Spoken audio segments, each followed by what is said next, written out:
एगो कवि के कल्पना बा कल आज हमने कहे माया के मेला में पड़ के जौन गलती करतानी जहिया पियवा के लग जाई आ पियवा हिसाब मांगे लगी कि कर्म खराब भइल बा ओ दिन बहुत गजन होखे लगी। कवि कहलन का कहले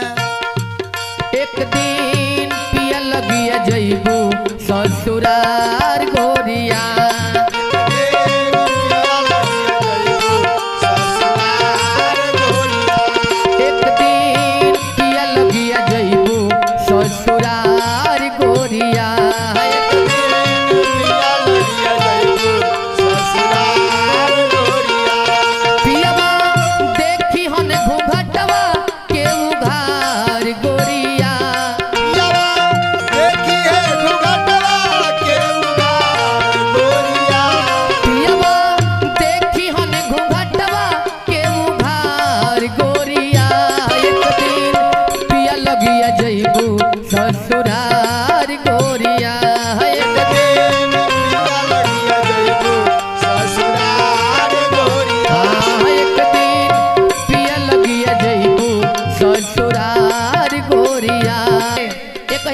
पीछे पागल बानी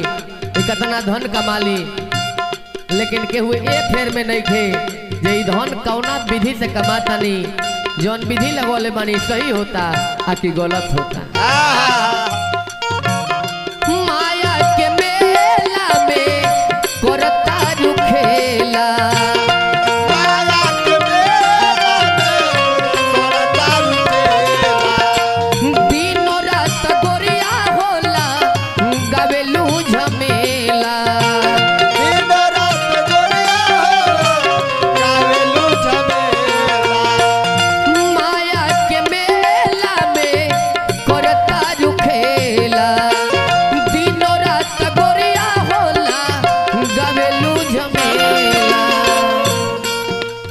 जहिया पियवा लग जाए तहिया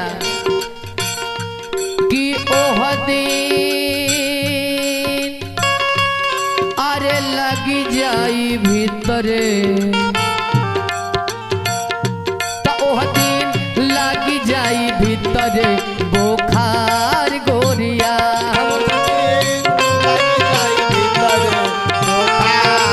एक दिन पिया लगिया जइबू ससुरार गोरिया एक दिन पिया लगिया जइबू ससुरार गोरिया साजना तुम हमसे दूर रह के क्या करते थे साजना तुम हमसे हम तो जुदाई में अकेले छुप छुप के रोया करते थे छुप छुप के रोया करते पिया लगिया जइबू ससुरार गोरिया एक दिन पिया लगिया जइबू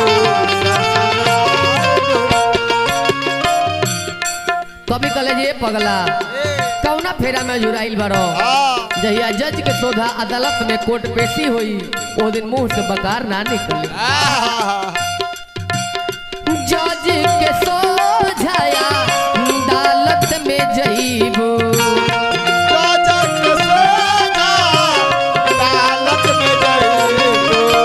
पूछी है पलमुआ तहिया कार्य बतलइबू पूछी है पलमुआ तहिया कार्य बतलइबू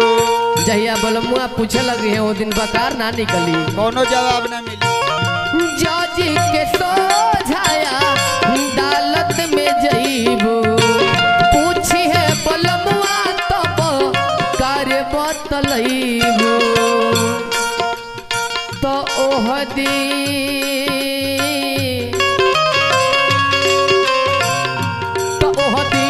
निकली न मुहवा से बकार गोरिया एक दिन पिया लगिया जइबू ससुरार गोरिया एक दिन पिया लगिया जइबू ससुरार गोरिया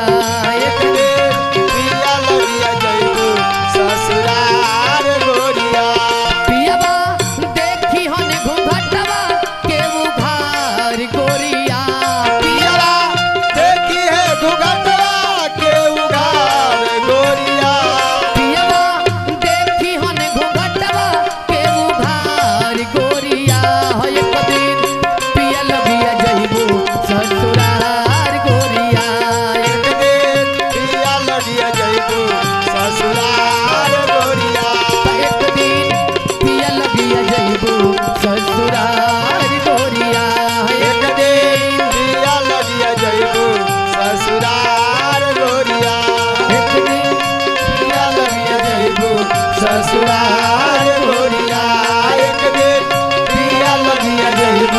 ससुराल